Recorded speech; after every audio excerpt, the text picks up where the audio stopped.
What's up, YouTube? This is TJ with Upper Progression. I'm a certified personal trainer and nutritionist. Today I want to talk about something that affects a lot of us, and if it doesn't affect us, it probably affects someone we love. I believe that if we bring more awareness to body dysmorphia, we'll be able to overcome it a lot quicker and a lot easier, and we'll be able to have a lot more self-love for ourselves here and now in the present moment. But before I go into it, I want to discuss what is body dysmorphia. So what is body dysmorphia? Body dysmorphia is a mental illness on our perceived body image.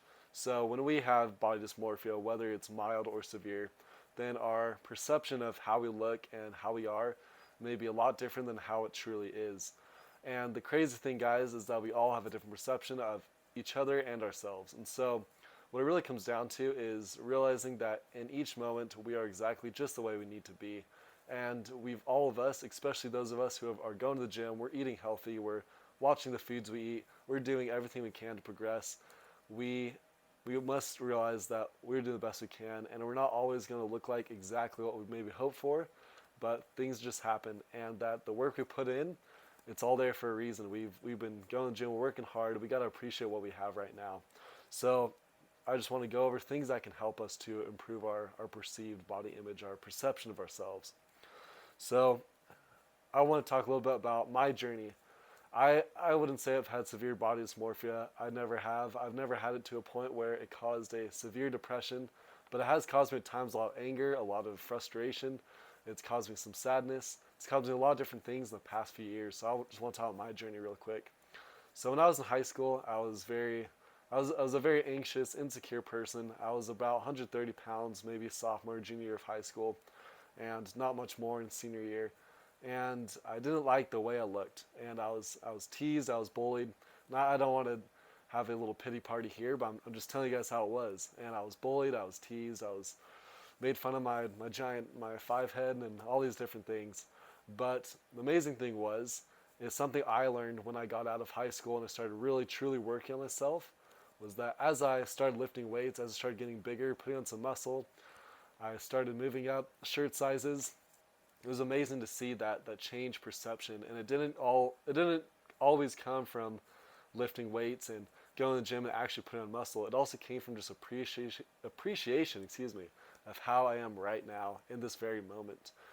And it's been a wonderful journey for me to be able to get to this point where I'm now closer to 180. I'm mostly muscle mass with a very low body fat percentage. And I did eventually get to a point where I realized that the competition isn't me against my buddies. It's not me against other people. It's not me against people on social media who are all flexing and looking crazy big, all this stuff.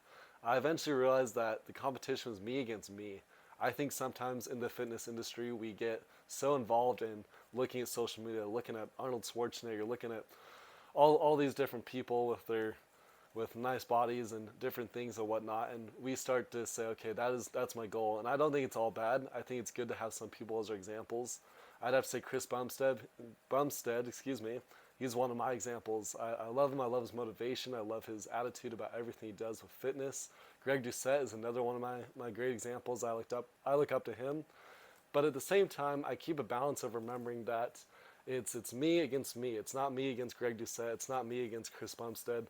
It's only me against me, and that's how it's always going to be for the rest of my life. And so I think when we have this attitude of ourselves against ourselves, it's way better than us against another person, because we are all 100% unique. Each of us, we're extremely unique. We're so different. And in reality, none of our bodies are going to look the same no matter how much we go to the gym, and no matter how much we eat or we don't eat or what we eat, whatever. All of us will be unique for the rest of our lives. And so I think that's why it's so important to just go us against us, ourselves against ourselves. That is something that's helped me to appreciate my body image a lot more, because I realize I'm unique. I'm not like other people, and that is okay, because that's how we all are. None of us are completely the same at all. And I know that as I go to the gym and as I go with the attitude, okay, what can I do to improve myself? What can I do to go a lot harder than I did last week or yesterday or whatever it is? And that helps me to have way more gratitude to how my body is built and all the work that I put in the past. So to break it down a few steps for us, I'd say number one, remember it's you against you. It's not you against your buddy. It's not you against whoever it is, whatever example you have on social media. those are good. It's good to have examples, but it's also not good to compare ourselves so much, because then we lose our self-love, our interest in ourselves. And then we see this goal out there that's sitting out there. That's all we think about. And then until we ever reach that goal, or if we ever reach a certain goal, then we don't have our self-love. We're loathing ourselves until we actually get to that goal. So how can we practice self-love? One thing that I personally do is meditation. Meditation is so big because it helps me to get to the point where I don't identify with my thoughts, or even my feelings. I get to a point where I just remember that all the anger, frustration I might have with myself of not looking like a certain person, or not receiving or getting to a certain body fat percentage, whatever it is, I, I'm able to meditate, follow my breath, and be able to let go of all those expectations I have. It's okay to have goals, it's okay to have expectations, but sometimes our brains are really against us, and it's just way too much for us to handle at the present moment. So meditation is huge. Whatever it is you need to do, I personally like to follow my breath, and I just pay attention to the in, out. And that, for me, it's really simple. It works. For those of you who like guided meditation, need a little more structure, that's fine. You can do that too. That's my wife does. So whatever it is we need to do to calm our minds, to calm our bodies down, to remember that we have done so much work to get to where we are, and we need to just be appreciative of that. We need to have that gratitude. Another thing that is good to remember, or at least something that I like to remember that helps me with my very mild body dysmorphia, is remembering that when I'm looking at social media it can do many things. It could be edited, it could even be all the way real anyway, or the people that are on social media are showing only fragments of their lives. Now, I don't think social media is all bad. I love social media. Obviously, I'm using it right now to share this with you guys. I think it's a great tool for sharing amazing things. But I think the issue is sometimes we get to social media and we end up just getting worse mentally from looking at it, because we are, again, comparing ourselves to other people. And these other people are either just sharing fragments, or they've done ridiculous work, not to mention steroids and other drugs. There's a lot of different things out there, and so I think the issue is when we're comparing ourselves with others on social media, we're comparing ourselves with a very small fragment of their lives. We don't know if we don't know they're all perfect. We don't know that they're 100% amazing, wonderful, whatever. They're just showing a fragment of their lives. We need to remember that we all have our own issues. We all have things we're going through. There's nobody out there that's perfect. We're all trying to work on our own issues. But I think social media is also great to share your results, your achievements of how you've done and where you've come from, just like I'm doing with you guys right now. So I think social media is a great tool, but go into it with an attitude of remembering that it's still you against you. It doesn't matter what you see on social media, because you're probably not seeing the full picture. So again, we can go over these steps. Just practice gratitude. Just find things about yourself that you're thankful for. For me, I like to, for example, I have tiny calves. I've worked out calves for the past couple months. I've really gotten serious about them, but guess what? I still haven't seen anything crazy. I've seen a little bit of growth. But to be able to overcome my body dysmorphia of, my calves are small, I'm not that great, I'm not that good, people probably don't believe I'm a personal trainer, whatever it is, to get over that, I just remember, look, I put in some work for my calves, I've done what I can, I have genetics involved, it's not easy, but muscle growth will come as I keep going to the gym, I keep doing what I need to do, I keep following my goals.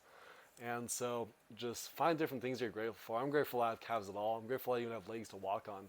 And so it's always good to see that, or to see and to remember that other people don't even have what we have. So we have to remember what we're grateful for. We have to point out things. We have to, if we're working on a certain body part where we just do not like it, we wish it wasn't there at all, we can work on being grateful that it's there at all, that we can even work it out, that we even have a chance to go to the gym, we even have a chance to eat certain foods. There's some people that just don't have that chance in their lives right now. And so, again, it's just us against us. Be grateful for what you have right now, right at this moment. I'm sure a lot of you that's watching this, you've gone to the gym, you've been going, it's been continuous, you put in a lot of effort, a lot of time, a lot of money, and you're here right now. The best version of you is here right now. So I think it's great to remember that. Our method number 2, meditation. Get to a point where you're working on not identifying so much with your thoughts. They're just thoughts, they're just feelings. The best part of you is right here. Again, it's all right here, right now. And then our other method, remember, it's you against you. It's not you against other people. And then finally, just remember, social media is not all that. It's a great tool. It's wonderful, and I love it. And I love it to share things like this with you guys to try and help all of us to overcome our mental illnesses, whether it be mild or severe. So remember, social media is wonderful, but don't use it so much to where it's getting to a point where you're mentally going downhill because you're comparing yourself too much. If you need a break from it, take a break from it. That's fine. Anyway, guys, that is all I have to share today. I hope this really helps. I'm not saying I have body dysmorphia to an extreme. I don't. I never have. But I do know that's out there. And I know that affects us all. Maybe not all of us, but it affects a lot of us, either mildly or severely. And I just want to put out that awareness that, that we can remember, that we can get over it. We got this. We have all the potential that we need to remember that we are enough right here and right now. And that all the work we put into it matters. It really does. I do love all you guys. Please go ahead and subscribe if you haven't already. If you want to learn more about whether it's personal training, nutrition, I also have a life coaching channel that I just put up and I'm going to start adding videos to. I'll go and put that in the comments. Please comment on what I can do better to share with you guys and what other information you want to hear about from a personal trainer and nutritionist. So we'll see you guys. Thank you. Have a great one.